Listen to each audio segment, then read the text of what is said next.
Hola, ¿cómo están?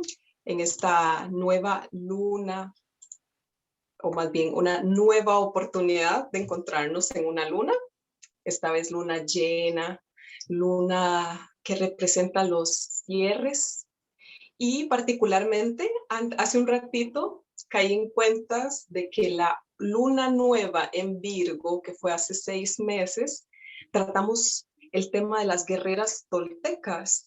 Y hoy vamos a compartir con un guerrero, un aprendiz de guerrero tolteca.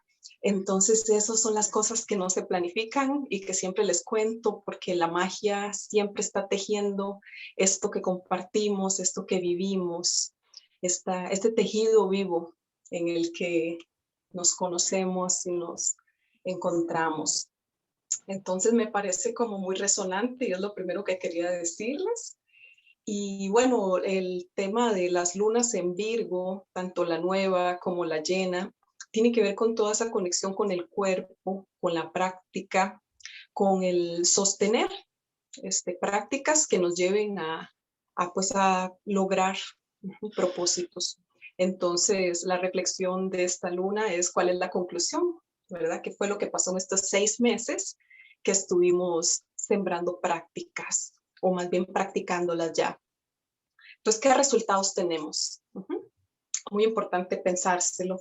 Y bueno, pues el salto que tenemos desde legado negado es volver a reflexionar sobre todas estas raíces de Anahuac y de nuestros pueblos ancestrales y el camino que nos dejaron y cómo podemos caminarlo. Porque el camino de la toltequidad, así como el Tao, así como el budismo, así como el cristianismo, son caminos que se pueden caminar en cualquier momento. Entonces está en nosotras y nosotros y nosotres, pues querer caminar ese camino. Entonces, pues aquí en Legado Negado volvemos a tocar el tema porque estamos aquí revolviendo esta olla constantemente y recordando el flujo de las mareas, el flujo de la luna, el flujo de nuestros cuerpos menstruantes, que mes a mes también, como la marea, va y viene en ese ciclo perpetuo de existencia y de reproducción de la vida. Bien, entonces el tema de hoy fue una solicitud del aula del legado negado, una solicitud no directa, pero fue un sentimiento porque en algún momento vimos una de los videos hermosos que se han trabajado sobre este tema y pues muchas del aula comentamos cómo este tema de la Llorona, este arquetipo, esta forma de comportamiento, esta madre, gran madre mesoamericana y no solo mesoamericana, pero ahora vamos a ver, pero la importancia que ella tiene para nosotras, o sea, cómo nos marca, como cuando escuchamos unas de las historias de La Llorona, quedamos con esas sensaciones internas fuertes que nos mueven. ¿Por qué? Porque son nuestros mitos, porque son nuestras historias, porque es nuestra gente directamente. Entonces, cuando yo escuché toda esa solicitud, pues me acordé de Milenario, que en una oportunidad vi uno de sus videos en su canal de YouTube. Entonces, pues le ofrecí la invitación, ¿verdad? De que si quería acompañarnos para compartir este tema dentro del aula, que va a resonar mucho hoy y los días que vengan. Entonces, pues amablemente aceptó. Entonces, muchas gracias, Milenario, por venir. Gracias por performatizar a ese guerrero que nos ejemplifica cómo podemos volver a recuperar nuestros orígenes, nuestras historias, nuestras interpretaciones, manteniendo ese interés de reivindicar el corazón siempre, de ser honestos, de ser amorosos, de permear la vida con un corazón intacto, un corazón lindo, limpio, que es lo que nos dejan nuestros orígenes también. Entonces, muchas gracias, Milenario, y pues te dejo para que nos compartas No, pues este muchas tema hermoso. gracias a ti por la invitación y con mucho gusto estoy aquí platicando contigo porque siempre son cosas constructivas y que llenan el alma y la mente. Entonces, pues muchas gracias Laura por la invitación. Y bueno, pues empezamos. Pues tocar el tema de La Llorona como tal, pues tiene muchas versiones en toda Latinoamérica. Al parecer tiene ciertas versiones, pero pues siempre está llorando por los hijos, ¿no? Son mitos latinoamericanos. No sé si tú nos quieres contar algo sobre ello, Laura, para ir iniciando. No sé qué nos quieras comentar sobre La Llorona, qué piensas tú sobre ello.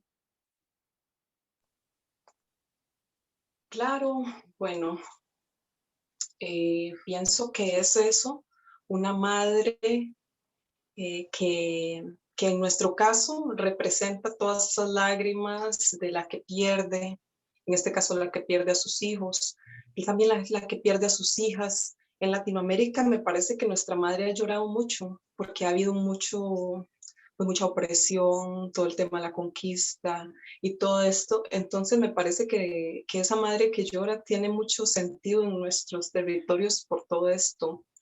Y también leí una historia como actual, que un niño le contaba a una contadora de cuentos y entonces le decía que no, que lo que pasó es que el padre de los hijos de la Llorona lo que tenía era una fábrica y entonces esa fábrica estaba contaminando el río. Entonces, ¿cómo la muerte de los hijos tuvo que ver con la contaminación de la fábrica? Entonces, es como una versión hipermoderna, Sí. hiperactual, y tú te sabes muchas más.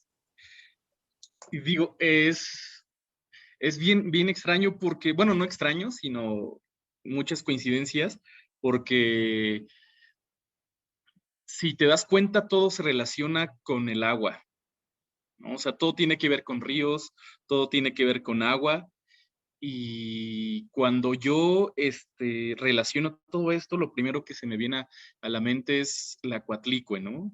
Como dices, nuestra madre, la diosa de los lagos, la madre pues del agua, de lo que da vida, la falda de serpientes.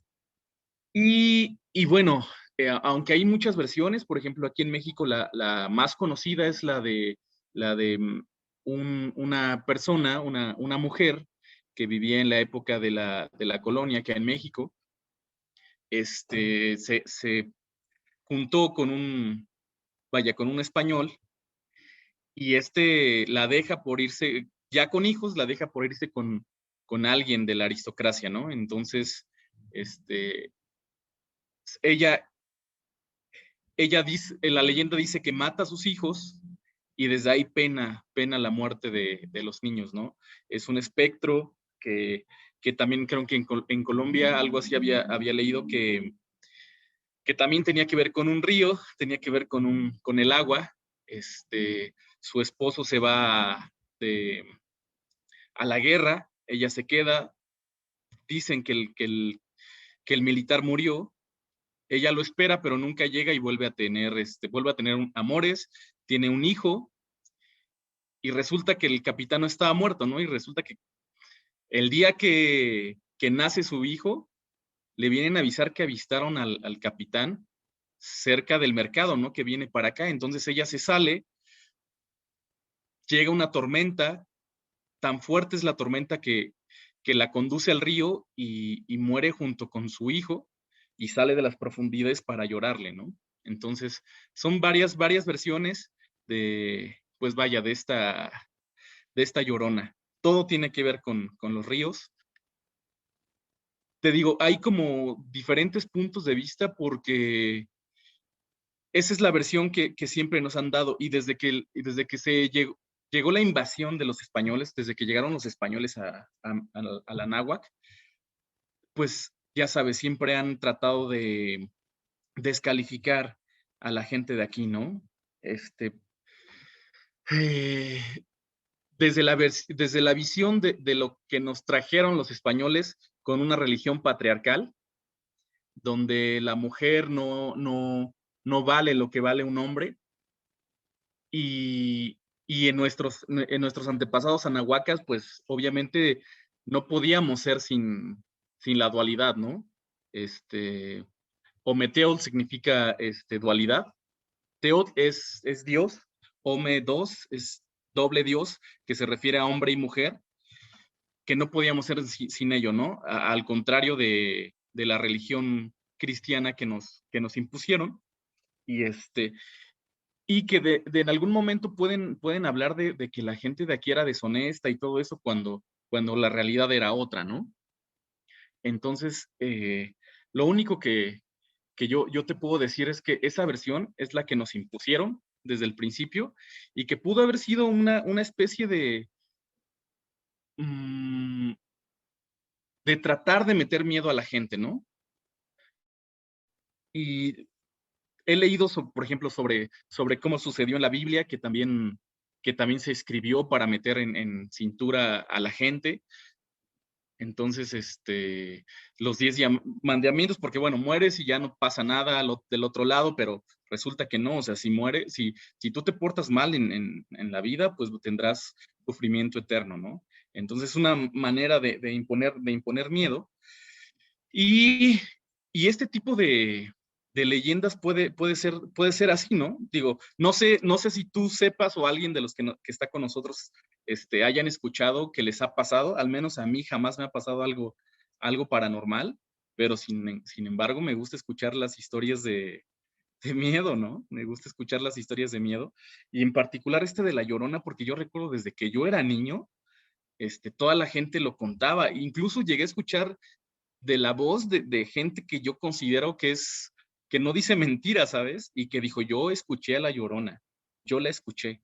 Entonces, es algo increíble porque es parte de nuestra identidad como latinoamericanos, ¿no? Porque aquí en México se dice mucho, pero el día que yo empecé a hacer el video de La Llorona que tengo en YouTube y empecé a investigar, yo sabía todo lo que estaba en México, ¿no? O algo, pero me llevé la sorpresa de que había un paralelismo con las lloronas de toda Latinoamérica, ¿no? O sea, yo pensaba que era exclusiva de México, pero pues resulta que no es así. Que en muchos países de Latinoamérica, Argentina, Chile, Honduras, Guatemala, hay una llorona, ¿no? Hay una persona que llora por sus hijos, como tú lo dices, la madre que llora por sus hijos. Y en este caso, por ejemplo, de la versión de México, vaya, pues por despecho, como no le hizo caso esta persona, pues por despecho mata a sus hijos, ¿no? Mata a su linaje. Yo creo que eso es lo que te digo, que es la historia que nos impusieron para demostrar para justificar todos los genocidios que hubo, ¿no? Entonces, otras versiones dicen que es la Malinche, incluso, que es la propia Malinche. Y en el libro, aquí lo tengo, en la versión de los vencidos, a ver si lo alcanzas a ver, es de León Portilla, es de los grandes investigadores y escritores de la época prehispánica. Él dice que hay 8 presagios funestos de la caída de Tenochtitlan y que hace, pues que se vuelve la invasión, ¿no? Que se consuma la invasión de los españoles. Y en una de ellas dice algo así. Dice, es el sexto presagio funesto, perdón. Muchas veces oía una mujer que lloraba. Iba gritando por la noche y andaba dando grandes gritos. Hijos míos, pues ya tenemos que irnos. Ya tenemos que irnos lejos. Y a veces decía, hijos míos, ¿a dónde los llevaré? Este presagio pues habla digo, conjunto con 8 presagios más, pero en concreto en La Llorona, ¿no? En La Llorona en que está avisando de que va a haber algo que nos va, o sea, que está llorando por los hijos de la náhuac y está pidiendo o viendo dónde puede llevarlos, ¿no? Al final, como tú bien lo decías, y es algo que me parece muy acertado de tu parte sobre la madre tierra, ¿no? Sobre la madre de todos nosotros que ha llorado después de la conquista, y la madre siempre llora. Al menos no sé cómo sea en otras partes de Latinoamérica, yo supongo que ha de ser muy parecido, pero la madre mexicana súper abnegada, es súper, híjole, o sea, da todo por sus hijos, ¿no? Incluso tengo una teoría sobre el sistema político mexicano, que, que representa,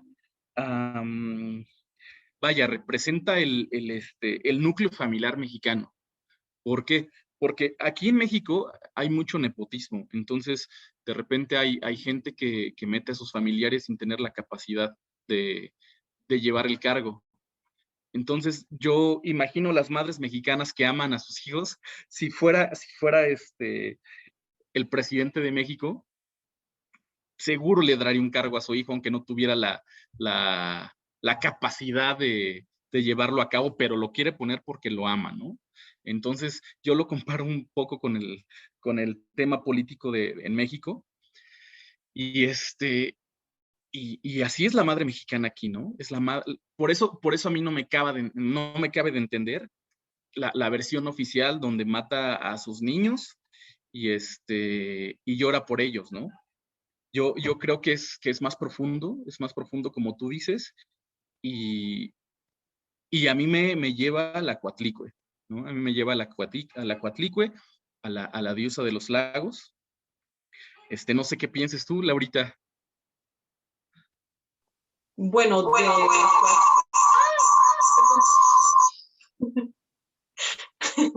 lo siento, sonó muy feo.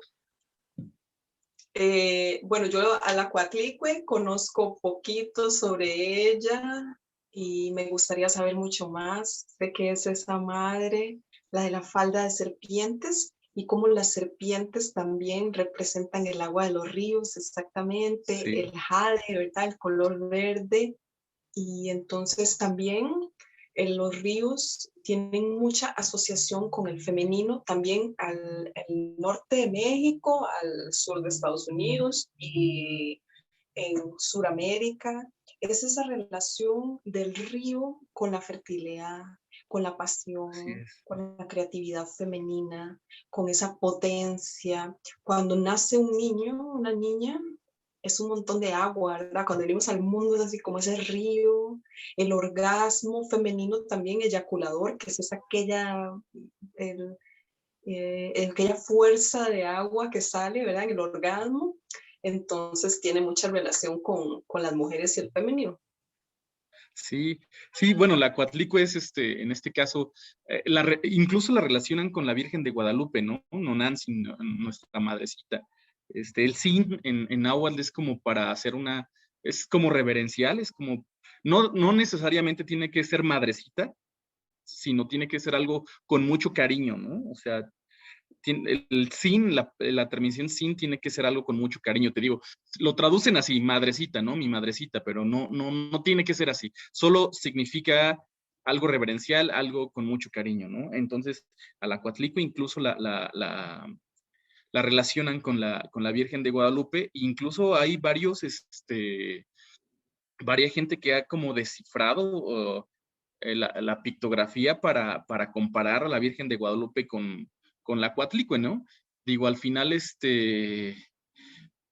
la pintura, pues la pudo haber hecho algún español. He visto algunos documentales sobre la Virgen de Guadalupe, están muy interesantes, pero pues ya está comprobado de que hay varias gente que la ha intervenido durante varios tiempo, ¿no? Entonces, hay cosas muy interesantes también de la Virgen de Guadalupe y que no inventes, jala un montón de gente, pero que te digo que está relacionada con la Coatlicue. Pero hay algo más atrás aún, ¿no? En cuanto a la Llorona, esa fuerza de dar vida, como dices, de generar vida, eh, la Llorona que yo leí con Portilla, habla sobre el tema de que cuando una madre daba luz y moría en el parto, la consideraban una guerrera que había luchado por dar la vida para que otra vida floreciera, ¿no? Entonces, subían como subían al grado de divinidad, les llamaban Cihuateteo. Cihuat es mujer, Teteo es, no sé si decirlo como Dios, porque pues está traducido como tal, pero se refiere, no sé, a alguna divinidad, algo superior. Entonces se les llamaba Cihuateteo, que eran las mujeres muertas en parto, pero eran eh, muy queridas porque te digo, estaban luchando una guerra para que su hijo sobreviviera, ¿no? Entonces las mujeres muertas en parto eran muy divinas aquí en México. Incluso en varias zonas arqueológicas hay templos dedicados a ellas, por eso, ¿no? Porque son las que nos dan, lo que nos dan la vida. Así es, Laurita.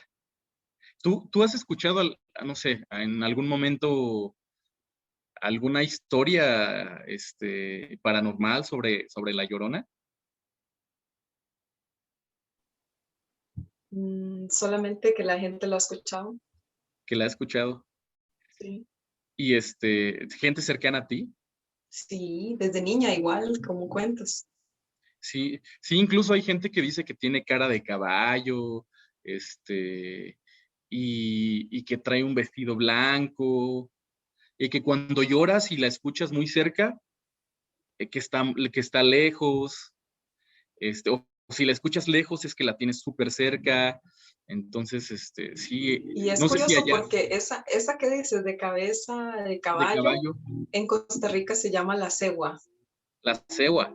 Ajá, la cegua es la que tiene cabeza de caballo y suele asustar, digamos, a los que se pasan de tragos y andan haciendo como maleantada en la calle. Y en cambio la llorona es solo en los ríos. Ajá. Sí, sí, te digo que por eso la asocio yo con la madre, ¿no? Que, que como dices, eso está muy acertado. Bueno, para mí, que llora por nosotros, ¿no? Por, por la invasión que hubo de los españoles en México.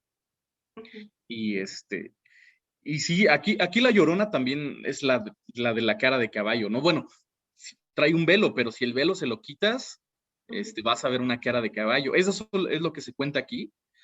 Y yo te digo, yo lo he escuchado de gente que no, o sea, no podría creer que estuviera diciendo una mentira, o se me hace gente muy honorable, ¿no? Y que dice, yo la he escuchado. Entonces, pues no sé. Te digo, es algo muy común aquí en México. Te voy a platicar algo bien chistoso que me pasó una vez. Se está dando últimamente en México hacer bromas sobre la Llorona. No sé si has visto videos. ¿No? Bueno, salen unos tipos con una bocina enorme y ponen el audio de La Llorona en la calle y después esperan a que la gente baje y vean la reacción y la gente dice, yo sí la escuché, ¿no? Ujú. Bueno, yo en algún momento grabé un corto de terror para un concurso y eran como las 11 de la noche, más o menos, 11:30 de la noche, y estábamos grabando el corto y habíamos solo como 6 personas. Pero en esa del corto había una escena donde amarrábamos a una persona en unas escaleras. Sí, eran como 11:30. Y empezamos a escuchar el lamento de la Llorona, ¿no? Todos. Y primero nos quedamos todos viendo así como de, ¿escuchaste eso? Y, y después lo volvimos a escuchar más fuerte. Entonces algunos corrieron, ¿no? Lo primero que fue correr. Bueno, un amigo y yo nos fuimos a asomar a la ventana y eran estos tipos con su bocina, ¿no? Pero Ujú. en el momento que estábamos grabando un corto de terror y que en algún momento hicimos así unas pintadas en la pared y ya sabes, con velas y todo eso para simular el ritual, nos pasa precisamente ese día eso, ¿no? En la locación en la que estábamos. Digo, fue muy chistoso, pero en el momento sí dije, ¿qué está pasando, no? Porque, o sea, gente que no creía lo pudo haber creído, porque esa leyenda aquí en México es, yo creo que de las más comunes o de las más populares, ¿no? No conozco otra más popular que la de La Llorona, ¿no? Sí, de hecho yo me pienso eso, o cómo a lo largo de tantos siglos se ha mantenido ese relato. O sea, eso tiene un sentido muy profundo. No por nada nos resuena, nos sigue resonando. Y estas personas, por ejemplo, se ven movidas a hacer este tipo de bromas, pero de alguna Sí, manera eso lo que hace es perpetuar el relato, sí, que la claro. gente, mantenerlo vivo. Sí, de alguna manera se hace eso, ¿no? De alguna manera se hace eso. Digo, a lo mejor las personas en el video que te digo, ya cuando lo vieron, supieron, ¿no? Nosotros, a lo mejor, si no hubiéramos visto a los chicos, hubiéramos jurado que escuchamos a La Llorona. Pero, te digo, la gente que me ha contado, pues, es gente ya grande, ¿no? En esos entonces no había Ujú, bocinas y todo eso para asustar. Pero como dices, siempre en un río, cerca del agua. Y bueno, porque aquí donde yo estoy no hay algo cerca así, ¿no? ujú. Entonces, sí estuvo extraño, ya después nos reímos, estuvo chistoso, pero sí, la verdad es que sí la gente que somos incrédulos en el momento sí lo creímos, ¿no? Porque te digo, es Ujú. algo que hemos escuchado repetidamente sobre muchas personas que lo han dicho, y aunque nosotros decimos: "Ay, no, claro que no", pues resulta que en ese momento lo creímos, ¿no? Pensábamos que sí, que estaba sucediendo. Entonces, Vamos a tener que ir a un río. sí, A ver, yo también me pienso en el arte, por ejemplo, la música, todos esos cantos, esas canciones, ¿verdad? De La Llorona, que entonces ya ujú, no solo es La Llorona claro, que nos imaginamos, sino es el martirio del amor, digamos, o el sí, martirio de la muerte. A mí me gusta mucho eso que dice, ese fragmento en particular que dice que 2 besos llevo en alma, el último de mi madre y el primero, el último que me dio mi madre y el primero que te di. Eso es la vida y la muerte, ¿verdad? Porque es la muerte de la madre, que es la madre, ¿verdad? El sí, origen, y después el amor, que en vida también representa a veces tantas lágrimas, entonces tiene un correlato con la vida. sí, claro, claro, aquí en México la mayor intérprete de la canción de La Llorona, o como el estandarte es, la mexicana que nació en Costa Rica, Chabela Ujú, Vargas. ujú, Ella, pues, cerraba todos sus conciertos con La Llorona, ¿no? Pero sí. fíjate que estaba investigando también en algún momento sobre la canción, y aunque se le adjudica a una persona porque agregó unos versos en los años 40, 50, pues resulta que esa canción, pues, es del 1800, Oh, La Llorona. Y aunque podría pensarse que es pues, una canción de amor, ujú, no sé cómo decirlo, o sea, de amor, un sufrimiento de amor, ujú, pues yo la escucho y está muy, no sé, porque cuando dice: "Tápame con tu rebozo llorona, porque ujú, me muero de frío", o sea, yo lo asocio con la muerte, porque cuando ujú. uno está muriendo, pues, la mayoría de las veces tiene frío, ¿no? Entonces, a mí esa canción se me hace muy interesante, muy melancólica. Em, en algún momento yo, cuando la escuchaba más joven, no pensaba que hablara de La Llorona, o sea, como la Llorona que nosotros conocemos, porque yo quería escuchar como, no sé, como un relato de miedo, pero no, es algo también algo más profundo, ¿no? No tengo ahorita en este momento los versos, pero lo que recuerdo es esa parte, ¿no? De Tápame con tu rebozo llorona, este, y le han cambiado un montón de versos. Creo que hay Ujú. como 500 versiones de La Llorona, ¿no? De que han cambiado, Uf, porque ajá, porque, o sea, siempre tiene las mismas, bueno, como los mismos coros, pero le han modificado como 500 veces. Entonces, ujú. la más, la más, digamos que apegada a la verdadera es la que cantaba Chabela Vargas. Ujú. Incluso hablaba del sol, de España. Está bien interesante esa esa canción. La que tú me dices también es de esa misma. Sí, es la de Chabela. Sí, es que te digo que es muy larga, es muy larga. Sí. Y ajá, que empieza que todos me dicen el negro Llorona. Ujú, Ajá. Ah, que dice, salías, ya la tengo. Salías del templo un día Llorona cuando al pasar yo te vi. ujú, Eh, Habla de los huipiles de México, hermoso huipil llevaba, que la Virgen te creí. Te digo que ujú, asocian a la Coatlicue y con la Virgen de Guadalupe. Esta canción se me hace muy profunda, se ujú, me hace algo que no se entiende a la primera. ujú.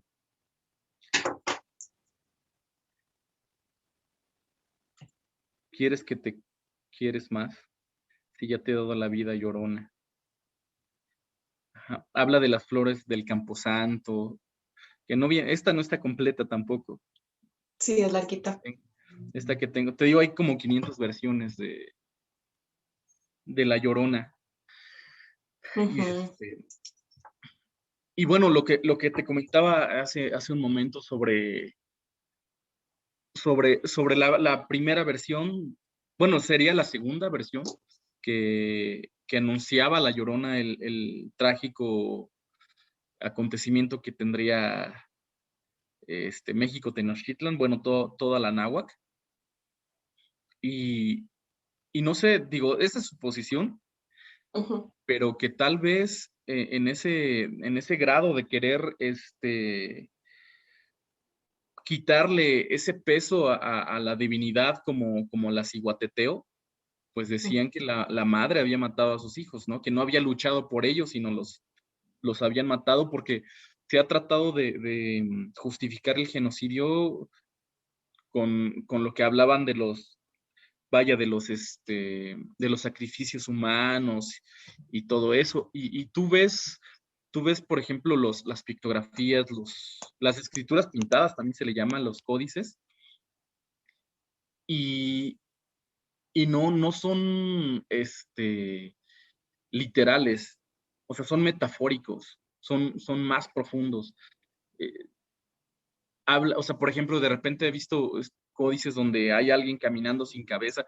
O sea, obviamente eso no se puede, ¿no? Son cosas metafóricas, al igual sobre los sacrificios que sacaban el corazón con un pedernal.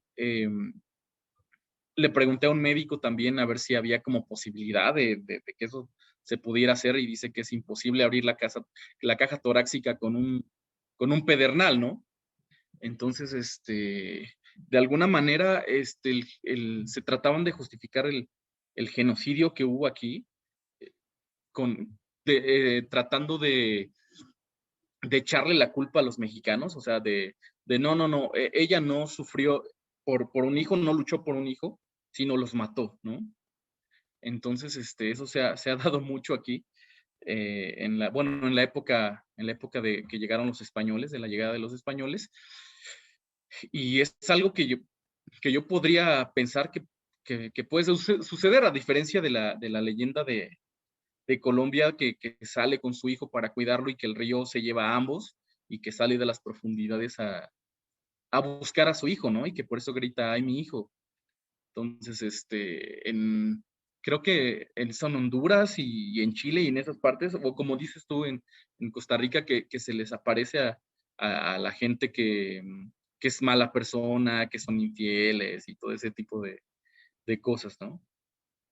Entonces, acá en México, pues acá en México no hace nada, solamente la escuchas y llora y si se quita el velo, pues ves una cara de caballo, que es la leyenda clásica mexicana, ¿no? La leyenda clásica de aquí de México. Fíjate que en las zonas de los mayas, en Yucatán, hay otra leyenda que no precisamente es la Llorona, pero se llama Ixtabay. ¿Has escuchado hablar sobre el Ixtabay? Ah, pues también digamos que es un espectro que se les aparecía a los hombres jóvenes y los, cau- eh, los envolvía con su belleza y los perdía en la selva, ¿no? Entonces, otra de las leyendas, de las muchas leyendas que hay en México, pero en particular la Llorona, pues se me hace muy, muy interesante por eso que tú mencionas, ¿no? De la madre de todos los anahuacas.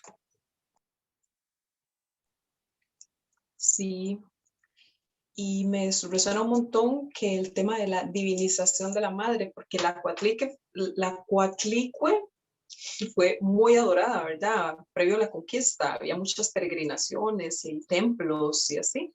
Sí, sí, Y, sí, de hecho ujú, sí. Fíjate que es como otra de las, pues no sé si podría decirse como mitos, sino porque, bueno, yo los llamo así. Hay gente que no está de acuerdo conmigo sobre las representaciones energéticas de los, de los dioses, porque dioses está como occidentalizado. Entonces, son representaciones de la naturaleza, como por ejemplo Tlaloc, que es el dios de la lluvia, Chacmol en la zona maya, eh, no sé, incluso la Coatlicue, que es la de los lagos, Xilonen, que es la del maíz, Xipetotec de la primavera, y todos estos dioses eran representaciones de la naturaleza, ¿no? De pedirle permiso a la naturaleza para poder nosotros tomar un poquito de ahí, que al final nosotros regresábamos a la tierra de nuevo a servir de abono, era un ciclo de vida que todos vaya, nos complementamos, ¿no? Entonces, yo lo veo de esa manera, más que en los libros de México, por ejemplo, de la primaria y secundaria, de la escuela básica en México, hablan que nuestros antepasados eran politeístas, ¿no?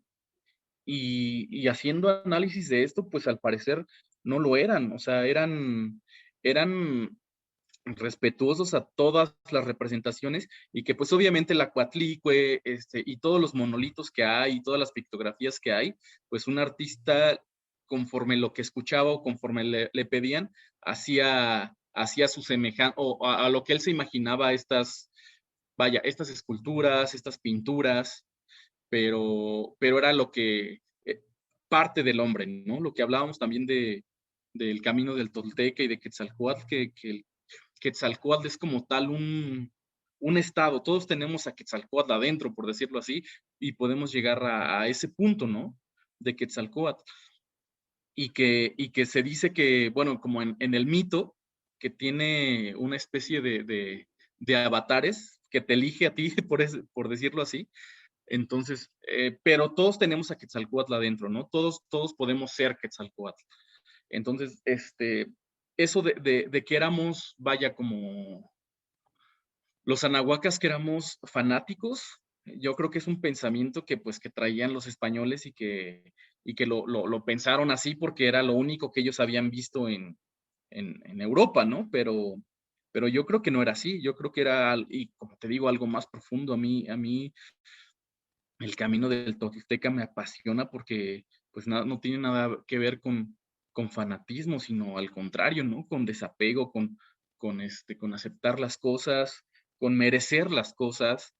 Entonces, algo increíble. Y la Coatlicue, pues, en la mitología mexicana resulta que es la mamá de Huitzilopochtli, colibrí zurdo. Y también está muy interesante esa leyenda de la Coatlicue, pero, pero yo creo que bueno, en este caso de La Llorona, no puedo concebir eso de que la mamá haya matado a sus hijos porque es lo contrario a la madre mexicana, ¿no? Es lo que te digo, la madre mexicana es súper amorosa y su hijo puede ser lo que sea, pero siempre, siempre lo va a amar, siempre. Entonces, para mí, no estoy tan de acuerdo, ¿no? Con esa. Esa leyenda, te digo, también estaba en los libros de la primaria, de los primeros grados de la primaria y de la escuela vaya básica aquí en México. Y esa es la leyenda que conocemos como tal de La Llorona. pero está esta otra leyenda de Portilla donde anuncia los 8 presagios funestos de la caída de Tenochtitlan. Claro, y nada casual que también que se le relacione con la Malitzin o la Sí, Malinche, la ¿verdad? Que Malinche, también es otra figura femenina que ha sido claro, distorsionada por toda esa lectura patriarcal, donde no se quiere así reconocer es. cómo una mujer tenía toda esa sabiduría, todo ese poder político que llegó a tener. Y pues obviamente la denigración de ella venía con esa visión que al principio nos decías, ¿verdad? Donde la mujer no es igual al hombre. Sí, claro. Entonces, esa Y asociación no me parece casual. eso es totalmente de Europa, ¿no? O sea, eso viene de Europa. Y y incluso, híjole, es que yo todavía puedo, hoy en el 2021, yo puedo decirte que hay mujeres así, ¿no? O sea, mujeres que están solamente a expensas de lo que su esposo diga.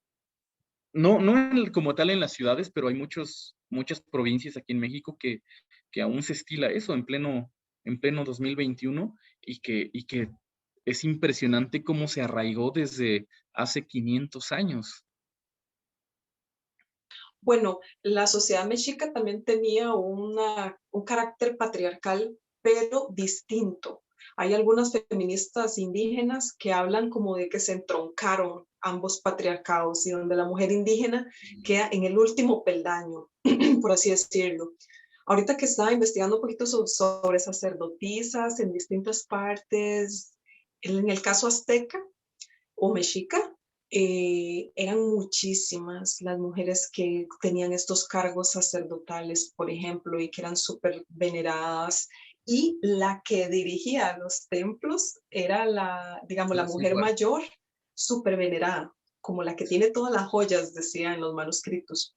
Entonces, ahí vemos una comparación con cómo en Europa, más bien la vieja sabia fue perseguida por bruja, ¿verdad? Y asesinada, y todos esos relatos de la mujer perversa convertían en demonio porque se demonizó su relato, su culto. Claro, Y cuando vienen, ¿verdad? A este continente, reproducen lo mismo, ¿verdad?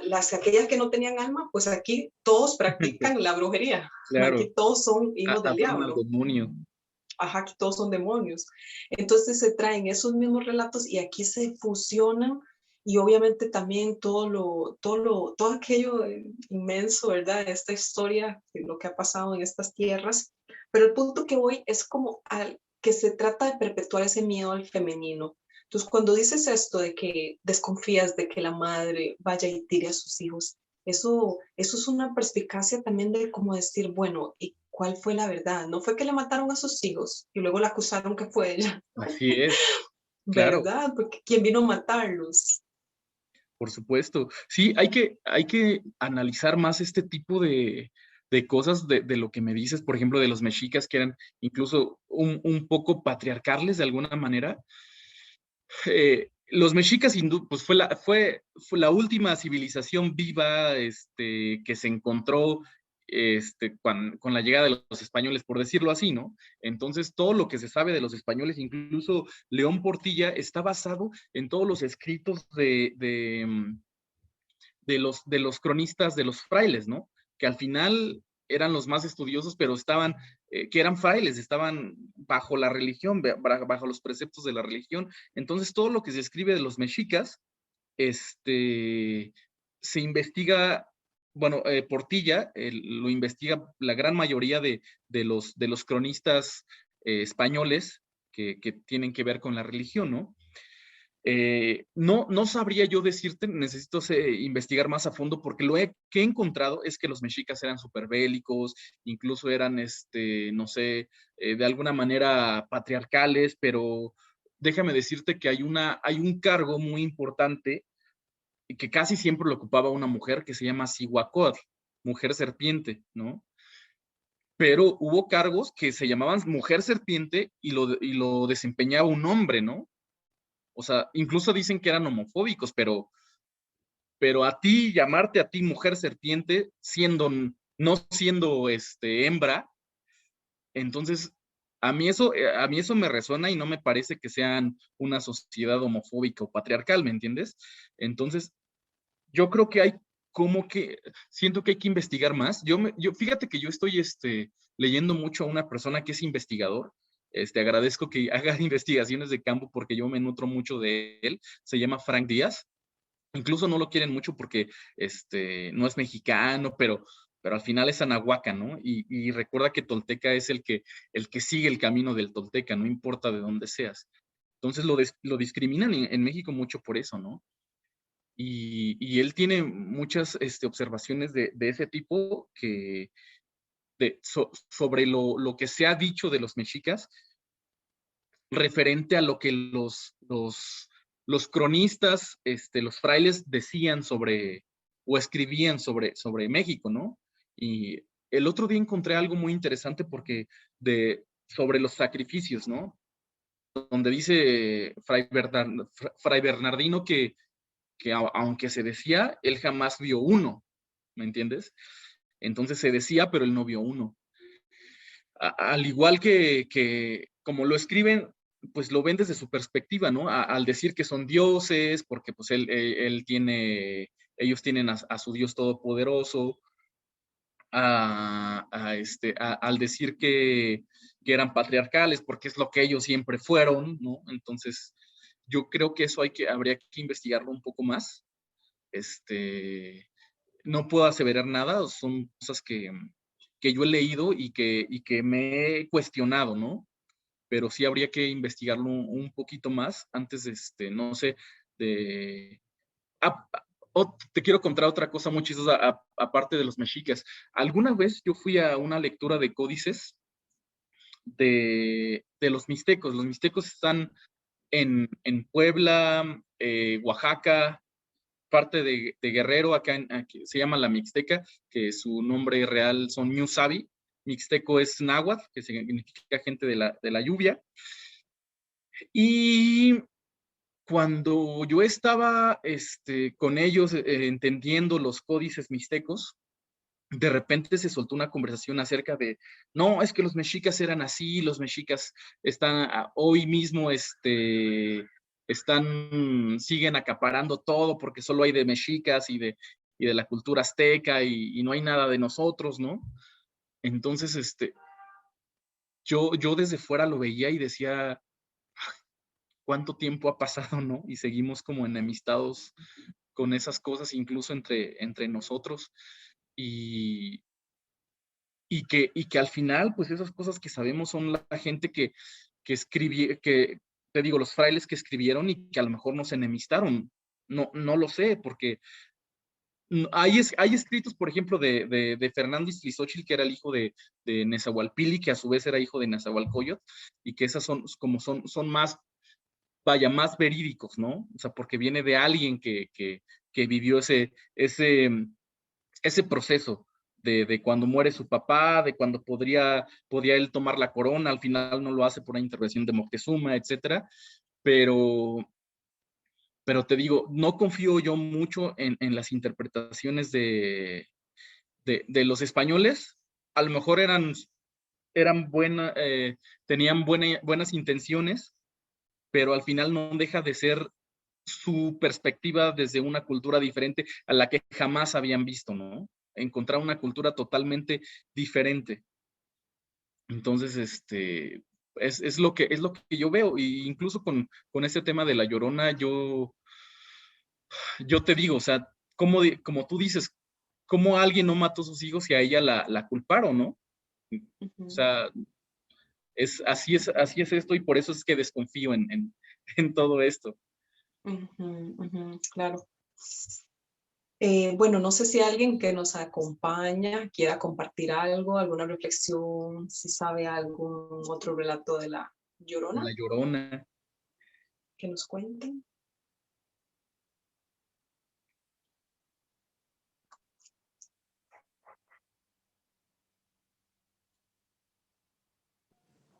Yo no, en realidad siempre había escuchado nada más como que que la mamá llega a eso, a dejar al bebé o a su hijo, a su hija en el río y una la escuchaba, pero nunca, en realidad nunca había escuchado como otras interpretaciones y me llama mucho la atención que en realidad también que en México hayan como similitudes con la cegua, como decía Lau al inicio, ¿verdad? También con lo que contaste, después de que había otro personaje que también llamaba como a los hombres jóvenes, ¿verdad? Eso también me remite Sí, mucho como a la cegua y obviamente a esa satanización de la mujer, ¿verdad? Y de la mamá y de la mujer joven también y linda. Entonces, sí me llama mucho la atención y gracias por compartir lo que están compartiendo.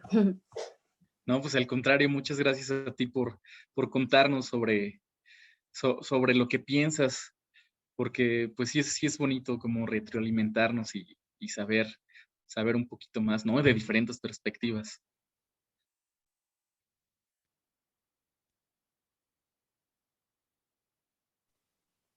Leifer, levantaste la mano. Está un poco, bueno.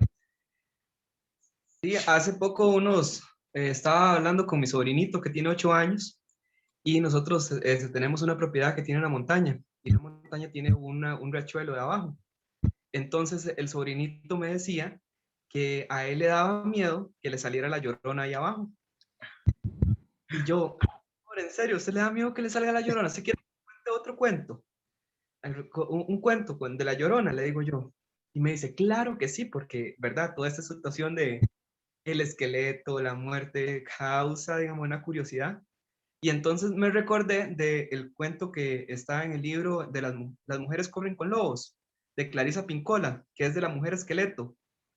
Entonces, que es una mujer que al final el pescador la vuelve a ver a esa mujer esqueleto y le ve en su ser, vuelve la mirada a ese ser desde una posición de bondad y de gratitud, no, más bien como de compasión es la palabra, hacia ese personaje. Entonces, ya que, ay, perdón, no es la cosa. Una compasión hacia ese personaje, entonces reconciliando es la visión de la mujer esqueleto. Eso fue lo que más o menos le conté y nunca le habían contado una historia donde fuera reivindicado el personaje del esqueleto de una forma en que más bien fuera una historia feliz. Sí, exacto. Yo creo que es importante reivindicar ese tipo de cosas, ¿no? Porque al final, también cuando llegaron aquí, pues al Mictlán, bueno, al inframundo se le llamaba infierno, ¿no? Porque pues era lo que veían, pero al final era la morada de los muertos, o sea, era donde los muertos llegaban, no era ni bueno ni malo, y la Llorona igual. O sea, yo creo que lo que dice Leif es muy acertado de reivindicar esa historia, ¿no? Aunque por ejemplo, cuando las mujeres morían por dar a luz, vaya, es triste que una vida se pierda, pero que florezca otra, pues es algo muy bueno, ¿no?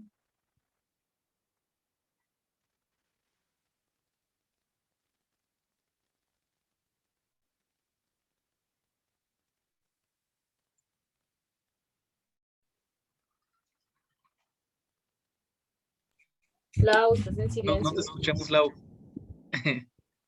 Y ahora sí, que esta llorona y esta mujer esqueleto, como nos dice Leifer, yo creo que nos produce también compasión en el fondo, porque en lo más superficial es como culpar a la madre por matar a sus hijos, porque si vemos el relato ese más estándar, ¿verdad? De que hay un poder, el hombre tiene el poder de decidir si está con ella o no, ella es frágil, ella es vulnerable, o sea, ahí estamos viendo toda esa estratificación de clase y de racista.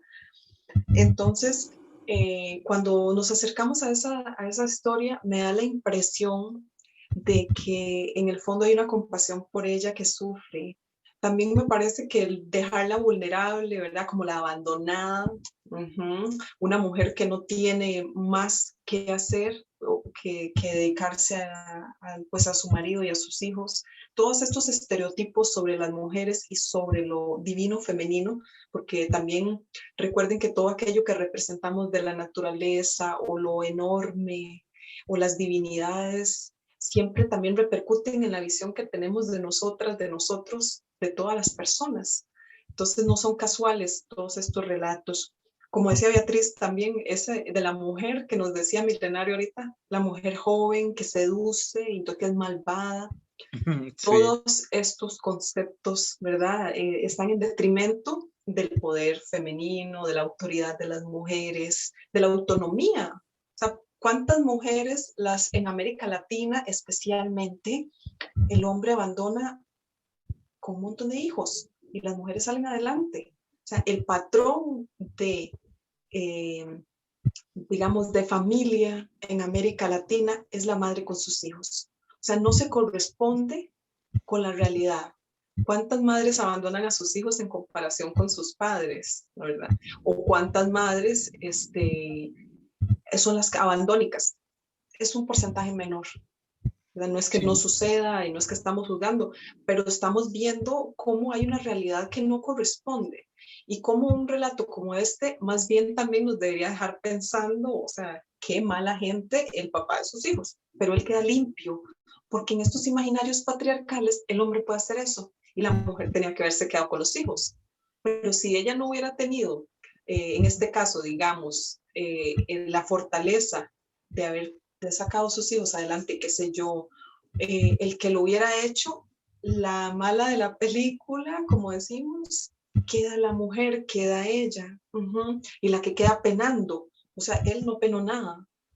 Entonces también ese tema Adán y Eva, que ahorita que decías, Milenario, esto de también de cómo ver una cultura desde el ente de otra, porque efectivamente, ¿verdad? Ahorita con esto de las sacerdotisas, por ejemplo, los frailes lo que escriben es lo que vieron, no lo que vieron, porque tuvieron informantes, parece que bien enteradas, digamos, de cómo era este culto. Pero a lo que me refiero es que los manuscritos, por ejemplo, se llaman como las vírgenes vestales, que es el culto más bien que se hacía en Roma.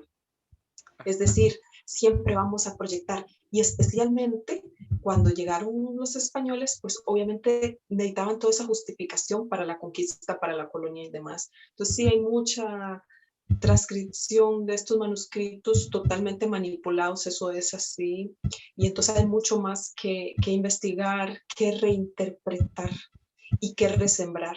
Entonces nada casual que nosotras también queremos reflexionar esto y que quede aquí también en el espacio del aula virtual y todas las redes para que sigamos también tocando esos puntos sensibles y que tienen que ver directamente con nuestras vidas, ¿verdad? Y cómo estos relatos nos permiten, si los tomamos y los empezamos pues a separar sus elementos y ver qué nos encaja y qué no, y qué encaja con el contexto, como estamos viendo, ¿verdad? O sea, cuántas mujeres matan a sus hijos. Y en lo contemporáneo, como al principio yo les decía, me parece, por ejemplo, y las madres de todos los desaparecidos, en estas estructuras políticas que empezó con la conquista, pero ya sabemos que en los 70s, cuántas personas desaparecidas en Chile, en Argentina, en Centroamérica, todas las masacres, y bueno, pues en México también. Y entonces, todo este dolor de las madres, porque en el patriarcado, de las que más sufren es la madre, ¿verdad? Porque son sus hijos que se van a la guerra, son sus hijas las que son violadas.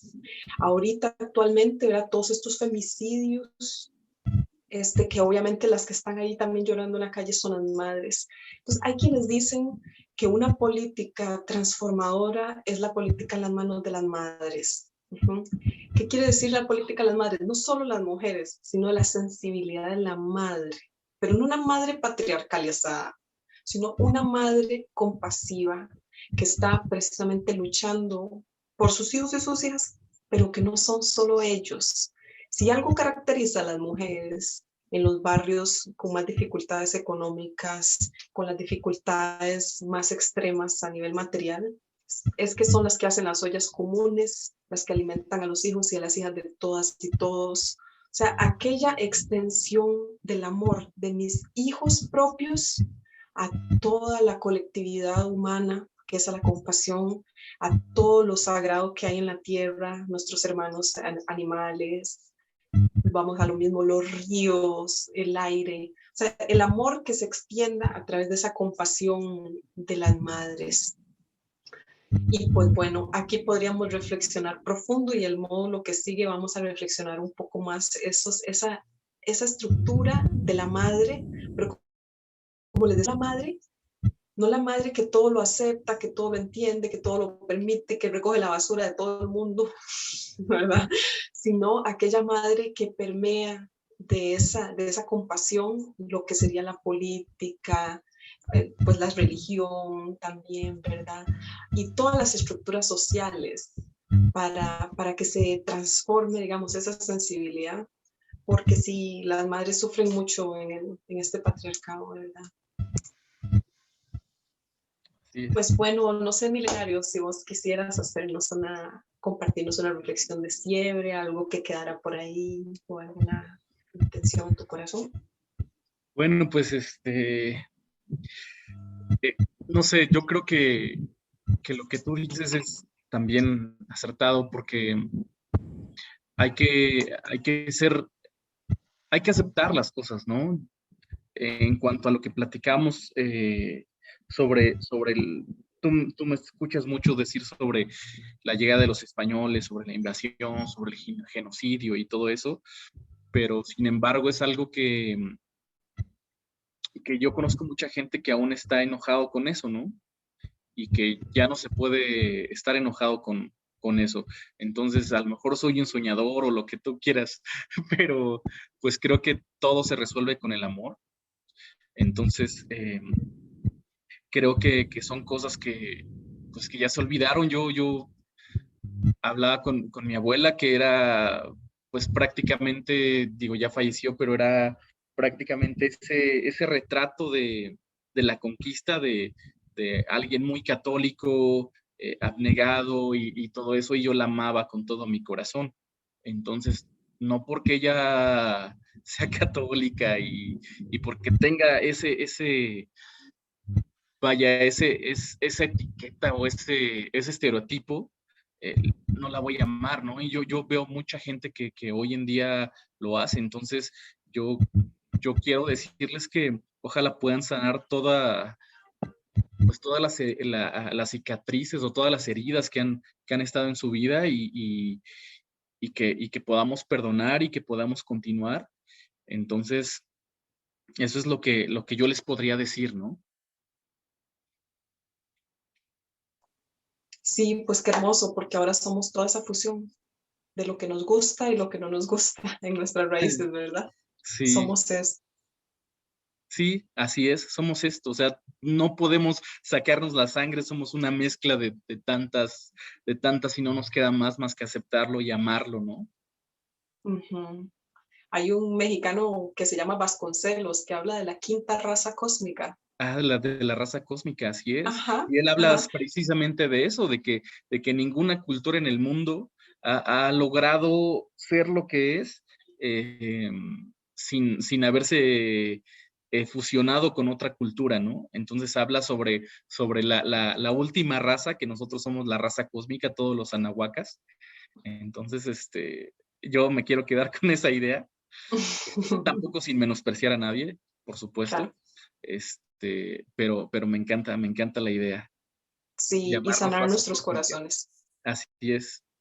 Entonces nos despedimos con ese mensaje importantísimo, porque no podemos vivir llenos de heridas en nuestro corazón por nuestra historia, sino reconociéndola, asumiéndola y pues transformándola en nuestro día a día, precisamente con el amor, porque desde otro lugar no va a haber transformación, es en la aceptación, es en el amor y en pues cambiar los relatos y contarnos Así nuevas es. historias.